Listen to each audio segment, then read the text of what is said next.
আগামীকাল মহারাজকে তার জন্মদিনের প্রথম শুভেচ্ছা বার্তা আমি জানাবো। মহারাজ ঘুম থেকে উঠে যেন আমার শুভেচ্ছা বার্তাটা প্রথম শোনেন।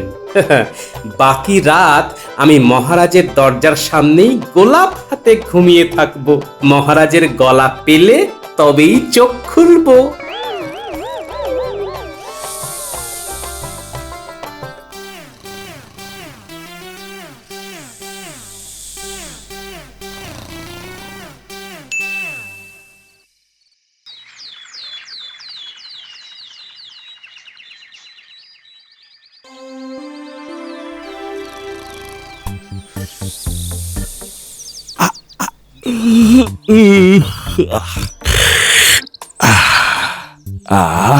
কি সুন্দর পাখির ডাক, মন একেবারে জুড়িয়ে গেল। না, এবার উঠে সকালে প্রকৃতি দেখি। কি গোপাল, দাঁড়িয়ে দাঁড়িয়ে চোখ বুজে ঘুমোচ্ছ কেন? না না মহারাজ, আমি দাঁড়িয়ে দাঁড়িয়ে ঘুমোইনি, আমি ওই চোখ বুজে দাঁড়িয়েছিলাম। তার কারণ আমি এই পুণ্য দিনটাতে আপনার মুখ দেখে আমার দিন শুরু করতে চাইছি। আমার সারাটা দিন যেন ভালো যায় মহারাজ। আজ আবার কিসের পুণ্যদিন? শুভ জন্মদিন মহারাজ। ও, আজ আমার জন্মদিন?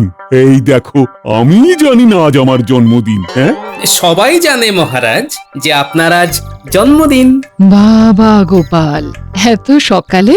ওই একটি উদ্দেশ্য রানীমা, মহারাজকে জন্মদিনে প্রথম শুভেচ্ছা জানানোর জন্যই এত সকালে এসেছি। তার সাথে এই সকালে আপনাকেও প্রাতঃ প্রণাম জানাই। দেখলেন মহারাজ, গোপাল আপনাকে কত ভালোবাসে। এটা ঠিক বলেছ, গোপাল আমায় খুব ভালোবাসে। মহারাজ আর আমার রানীমা, আপনারা দুজন আমার আদর্শ। এই গোটা কৃষ্ণনগরের অত্যন্ত শ্রদ্ধার। তাই আজ আমার এক কাজে দুই কাজ হয়ে গেল। এবার আমি আসি। আরে এত সকালে এসেছো, শুধু মুখে তো যেতে দেব না। আমি তো শুধু মুখে যাচ্ছি না রানীমা, আপনাদের দুজনের এত সুন্দর হাসি মুখ আর মধুর ব্যবহার মন ভরে নিয়ে যাচ্ছি। আবার তো এক্ষুনি আসবো। গোপালের সাথে কথায় পারা সম্ভব নয়। ঠিক আছে গোপাল, এখনকার মতো তুমি এসো। প্রণাম মহারাজ, প্রণাম রানীমা।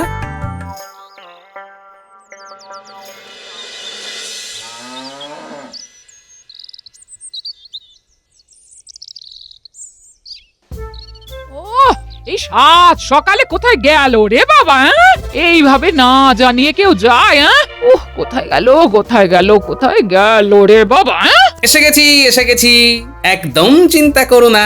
এই এত সকালে গিয়েছিলে কোথায়? মহারাজ দর্শনে। শুধু মহারাজ কেন, সাথে রানীমা। কি এমন প্রয়োজন ছিল শুনি যে কাউকে কিছু না জানিয়ে, এমনকি আমাকে না জানিয়ে দরজা খোলা রেখে চলে গেলে?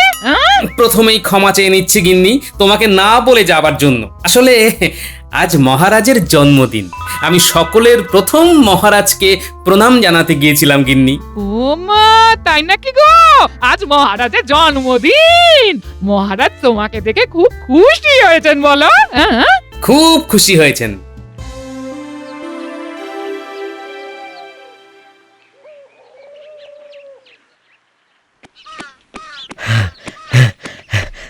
মহারাজ, মহারাজ, খুব খারাপ খবর আছে। কি খারাপ খবর? গুপ্তচর মারফত খবর পেলাম, খাম্বাজ রাজ আমাদের রাজ্য আক্রমণের চেষ্টা করছে। সে কি? তুমি কি খবর দিলে প্রহরী? না, এ তো খুব খারাপ খবর। ঠিক আছে, তুমি এক কাজ করো, অনতি বিলম্বে আমার সব সভাসদদের বিশেষ অধিবেশনে ডাকো। আমি এক্ষুনি সভা শুরু করতে চাই। যথাজ্ঞা মহারাজ। কি ব্যাপার মহারাজ? প্রহরী কি খবর দিয়ে গেল? খুব খারাপ খবর আছে রানী। গুপ্তচর মারফত খবর পেয়ে প্রহরী আমাকে জানিয়ে গেল যে খাম্বাজ রাজ আমাদের রাজ্য আক্রমণ করবার পরিকল্পনা করছে। মা, এ কি অলক্ষণের খবর! এ কি বলছেন মহারাজ? আজ দিনটা এইভাবে যাবে আপনার? কিচ্ছু করার নেই রানী, আমাকে এক্ষুনি অধিবেশন ডাকতে হবে। সকালের খাবারটা খেয়ে যান মহারাজ, আপনার ফলাহার প্রস্তুত। এখন খাবার গলা দিয়ে নামবে না রানী। যে কারণের জন্য তোমাদের বিশেষ এই অধিবেশনে ডাকা, সেটা বলি। হ্যাঁ বলুন মহারাজ। একটা ভয়ঙ্কর খারাপ খবর আছে। খারাপ খবর? কি খারাপ খবর মহারাজ? গুপ্তচর মারফত খবর পেয়ে প্রহরী সকালে এসে জানায় যে খাম্বাজ রাজ আমাদের রাজ্য আক্রমণের চেষ্টা করছে। ঠিক আছে মহারাজ, আমি ওই সীমান্তে সেনা মোতায়েন করে দেব, এটা নিয়ে আর ভাবনা করবেন না। হ্যাঁ, ভাবনা করব না? কি কি বলছো সেনাপতি? ভাবনা আমার সব সময় চলছে। একটা যুদ্ধ মানে জানো কত প্রাণ যাবে সেটা ভেবেছো? ওই তো সেনাপতি বলে দিয়েছে সীমান্তে সেনা মোতায়েন করে দেবে, ব্যাস খাম্বাজ রাজ বুঝবে যে কৃষ্ণনগর তৈরি আছে। মহারাজ, আপনি সারা দিন কিচ্ছু খাননি, এই ফলের রসটুকু খেয়ে নিন মহারাজ। দাও রানী দাও। এই নিন মহারাজ। এ কি কাণ্ড বলো দেখি, হাত থেকে ফলের রস পড়ে গেল। এসব কি ঘটছে মহারাজ? হ্যাঁ, আজ আমার জন্মদিন আর আজই এই সব ঘটনা ঘটছে। সকাল থেকে কিচ্ছু খেতে পাচ্ছি না। মহারাজ আপনি নিজেকে ঠান্ডা করুন, বিপদ তো কেটে গেছে, আপনি এখনো চিন্তা করছেন। হ্যাঁ মহারাজ, আপনার চিন্তা থেকে এইসব ঘটনা ঘটছে। এক কাজ করুন, আপনি আপনার ঘরে গিয়ে ঠান্ডা মাথায় মধ্যাহ্ন ভোজন সারুন। তাহলে মহারাজ আপনার মধ্যাহ্নের আহারের ব্যবস্থা করছি, আপনি আসুন। ঠিক আছে রানী, ঠিক আছে।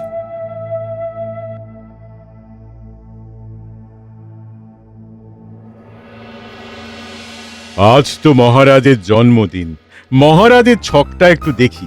আজকে রাশি নক্ষত্রটা ঠিক কোন জায়গায় অবস্থান করছে। আমি একটা কবিতা লিখেছিলাম আজকের দিনটাকে মনে রেখে। মহারাজ মধ্যাহ্ন ভোজন করে আসুক, তারপর মহারাজকে শোনাবো। ঠিক আছে, মহারাজ নিশ্চিন্তে খাওয়া সেরে আসুক, তারপর না হয় শুনিও।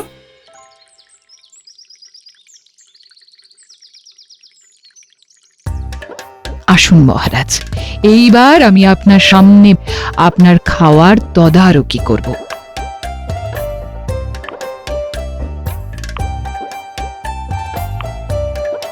বাহ বাহ, আজ যে একেবারে এলাহি আয়োজন করেছো। হ্যাঁ, আজ তো একটা বিশেষ দিন, আপনার জন্মদিন বলে কথা।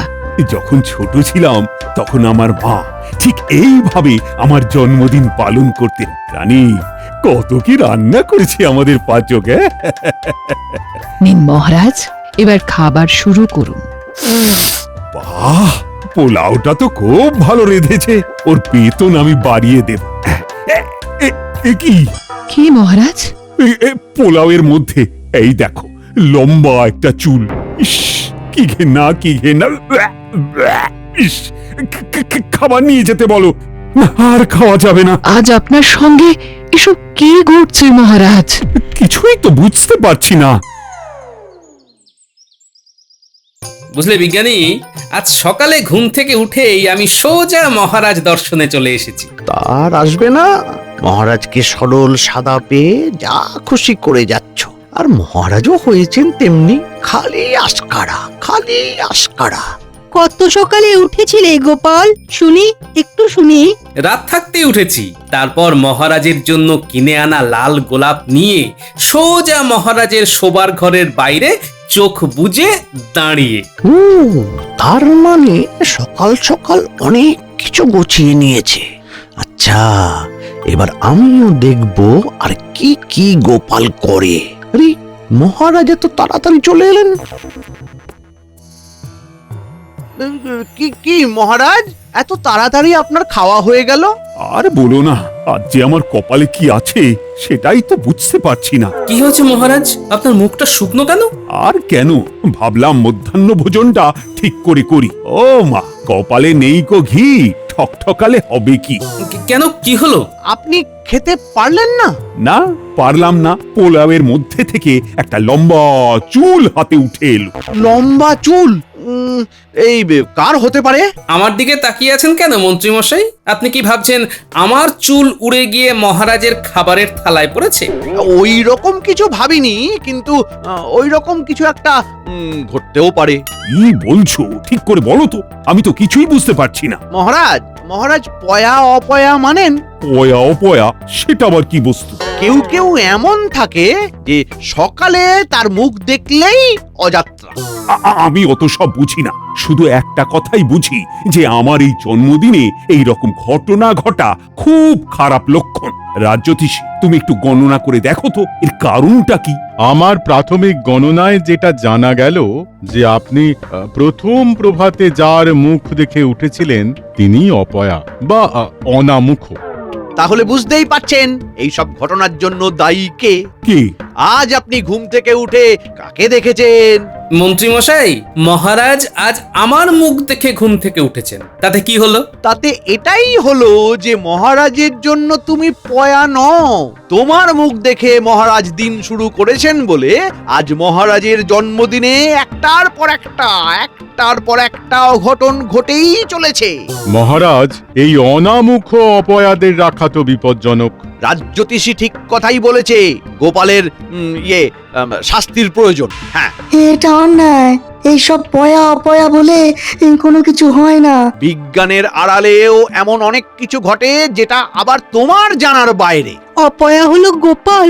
হায় রে, কি কপাল! মহারাজ, তর্কের খাতিরে ধরেই নিলাম যে আমি অপয়া। আমার মুখ দেখলে দিন খারাপ যায়। তাহলে আমার গিন্নিকে ডেকে জিজ্ঞেস করুন এত দিনে তার কি কি ক্ষতি হয়েছে। না না না, গোপালকে বিনা দোষে কি করে শাস্তি দেব? কি পায়ের নিচে মাটি তুলে উঠলো কেন? মহারাজ, ভূমিকম্প। কি? এটাই বাকি ছিল। অমঙ্গল, অমঙ্গল, অমঙ্গল! মহারাজ আজ ভয়ঙ্কর অমঙ্গলের দিন। এটা কোনো অমঙ্গল মঙ্গলের বিষয়ই নয়। এটা ভূস্তর সরে যাওয়ার কারণে ঘটে। গ্রহ নক্ষত্রের বিচারে আরো খারাপ সময় আসছে। মহারাজ দেখছেন তো বিপর্যয় আসছে। আপনি এইভাবে চুপ করে বসে থাকবেন না। একে দেখি, গোপাল তো ভাবলেশহীন। গোপাল আবার মিচকে মিচকে হাসছে। গোপালের মনে যে কি আছে সেটা তো বুঝতেই পারছি না। কি গোপাল, হ্যাঁ? আরে তুমি হাসছো কেন? তুমি কি জানো যে এই বিপর্যয়ের জন্য দায়ী তুমি? আর তাই হাসছো? হ্যাঁ, সত্যি। তুমি ফিক ফিক করে হাসছো কেন? এখানে বিপর্যয়ের পর বিপর্যয় চলছে আর তুমি হাসছো। তোমার খুব মজা লাগছে, তাই না? হ্যাঁ মহারাজ, সত্যি খুব মজা লাগছে, কিন্তু কেন লাগছে সেটা এখন বলবো না। বলবে না মানে? হ্যাঁ, কেন বলবে না?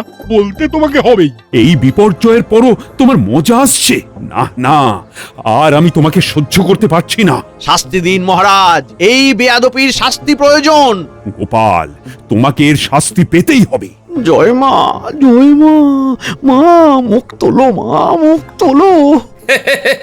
আরে আমি শাস্তি নেবার জন্য প্রস্তুত। কি শাস্তি আমাকে দেবেন?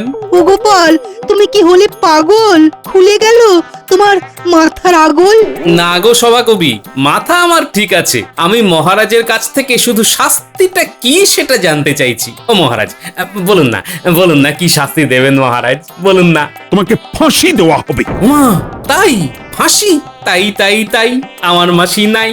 ফাঁসি আমার মাসির বাড়ি, কারাগারে যাব তাড়াতাড়ি। গোপাল, তোমার মাথা ঠিক আছে তো? এখানে সবার থেকে আমার মাথা একেবারে ঠিক আছে, একেবারে ঠিক। শোকে মাথা একেবারে গেছে। না না না মহারাজ একেবারে আমল দেবেন না। এই সব ভুলিয়ে দিয়ে ঘেটে ঘন্ট করে দেবার জন্য করছে পাগলের অভিনয়। আরে দূর, কি যে বলেন না মন্ত্রী মশাই। আমি হাসি হাসি ফাঁসির দড়ি গলায় নেব বলে বসে আছি। আমি যা অপরাধ করেছি তাতে আমার নিজেরই এত লজ্জা হচ্ছে যে মুখ লোকাতে পারছি না। আমি বরং আপনার আড়ালে যাই।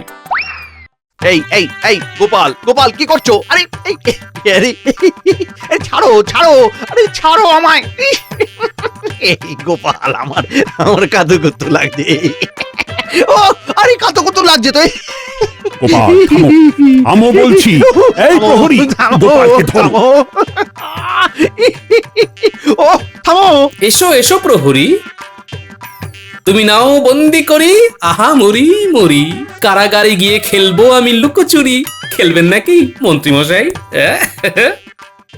সারাদিন খাওয়া নেই, দাওয়া নেই, তার উপরে গোপালের এই ভাঁড়ামি আমি আর নিতে পারছি না। নাও, একে কারাগারে দিয়ে এসো। 1 মিনিট। কারাগারে যাবার আগে আমি একবার আমার সহধর্মিনীর সাথে দেখা করতে চাই। এটাই আমার শেষ ইচ্ছে মহারাজ। ওখান থেকে বাজারে গিয়ে সবজি কিনে দিতে হবে। আমার ফাঁসি হলে সেই গিন্নিকেই তো বাজারে যেতে হবে। ঠিক আছে, যাও দেখা করে এসো, আর বাজারটাও করে দিও। সর্বনাশ মহারাজ, মহারাজ এই ভুলটা একদম করবেন না, গোপাল পালিয়ে যাবে। এটা মন্ত্রীমশাই একদম ঠিক বলেছেন। এই সেনাপতি, আপনি সৈন্য পাঠিয়ে আমার কোমরে দড়ি পরিয়ে আমাকে গিন্নির কাছে নিয়ে চলুন, তারপর বাজারে। ভারী অদ্ভুত সব ঘটনা ঘটছে। ফাঁসির আসামি এমন হাসি মুখে এই সব কথা বলতে পারে, হ্যাঁ? এটা তো ভাবতেই পারছি না। ওকে ওর বাড়িতে নিয়ে গিয়ে ওর গিন্নির সাথে দেখা করিয়ে শেষ ইচ্ছেটা পূর্ণ করিয়ে দাও। আর আজকের মতো সবার কাজ এখানেই শেষ হলো। প্রণাম মহারাজ, পরের জন্মে আমি আপনার ছেলে হয়ে জন্মাতে চাই। চললাম। চলুন সেনাপতি মশাই।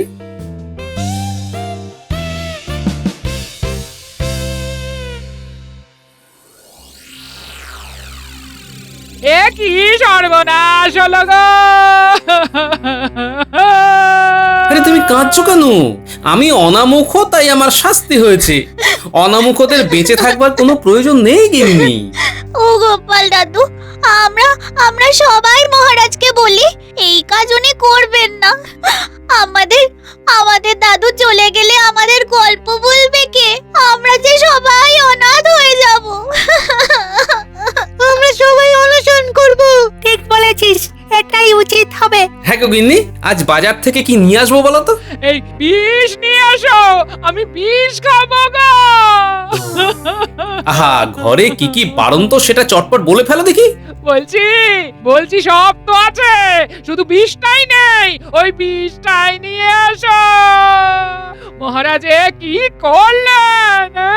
যা করেছেন আমার ভালোর জন্যই করেছেন, বুঝতে পারছো না? কি ভালো কাজ সেটা আগে বলো। হ্যাঁ, চলো সবাই বাজারে চলো, বাজারে কি ভালো হয়েছে সেটা আমি বলবো। চলো সবাই বাজারে চলো। তুমি বাজারে কি করবে? মহারাজের প্রশংসা করব। গিন্নি, আমি তোমাকে বড় ভালোবাসি।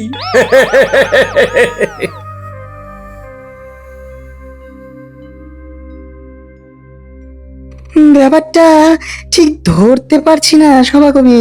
সত্যি কি গোপাল পাগল? না, বোধ হয় ওর কিছু একটা উদ্দেশ্য আছে। গোপালকে আমি যত চিনি তত বোধ হয় আর কেউ চেনে না। আমাদের শেষ অবধি দেখা উচিত।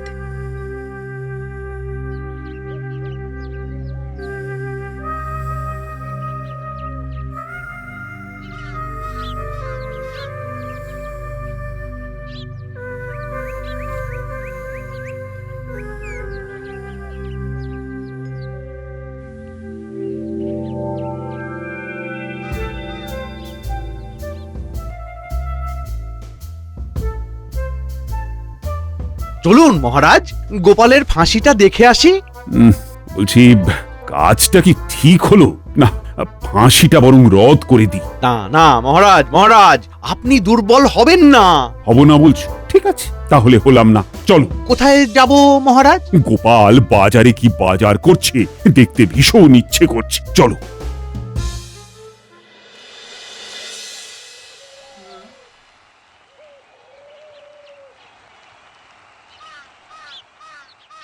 শোনো বাজারের বন্ধুরা, মহারাজ আমাকে ফাঁসি দিয়েছেন, খুব ন্যায্য ভাবেই দিয়েছেন। হ্যাঁ, আমি যা অপরাধ করেছি সেটা শাস্তিযোগ্য। গোপাল দাদা, তুমি করেছো কি?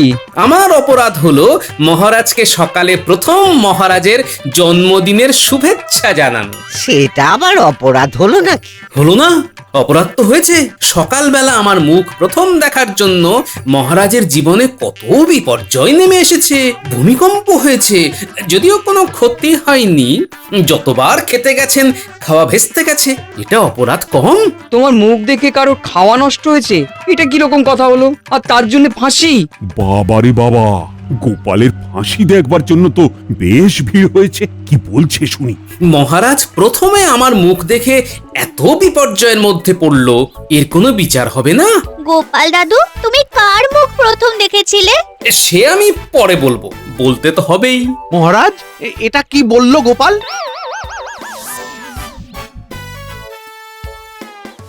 সর্বনাশ, আমি বুঝতে পেরেছি গোপাল কি বলতে চাইছে। আমার ফাঁসি হবে, ওতেই হবে। কিন্তু আমার যদি একদিনের ফাঁসি হয় তাহলে আমি যার মুখ প্রথমে দেখেছি তার শাস্তি হবে না কেন? আমার যদি একদিনের ফাঁসি হয় তবে তার হবে 7 দিনের ফাঁসি। নিশ্চয়ই হবে। কে, শুধু তার নামটা বলো। তোমার গিন্নি নয় তো গোপাল দাদা? না না না, আজ আমি ওর মুখ দেখে উঠিনি। ওর মুখ দেখে উঠলে কি আর আমার এই অবস্থা হয়? আমি মহারাজের মুখ দেখেছি প্রথম। ভেবেছিলাম আজ আমার দিনটা ভালো যাবে, কিন্তু কোথায় কি, পান্তা ভাতে ঘি। শোনো গোপাল, শোনো, আমি সব বুঝেছি। আমি তোমার ফাঁসি রদ করলাম। তোমার বুদ্ধিতেই আছে সিদ্ধি। মন্ত্রী, আমি ভাবছি তোমাকেই এই ফাঁসিতে চাপিয়ে দিই। কেন মহারাজ, আমার অপরাধ? সব সময় গোপালের বিরুদ্ধে আমাকে উস্কে দাও। প্রহরী, ধরো ধরো মন্ত্রীকে। মন্ত্রীকেই আমি 7 দিনের ফাঁসি দেব। কি জপলায়তি সজীবতি! ওরে বাবারি! পালাও পালাও! গোপাল, এসো এসো, আমার বুকে এসো। তুমি ছাড়া আমার কোনো গতি নেই। বলো সবাই, গোপালের জয়, জয় গোপালের জয়। জয় গোপালের জয়!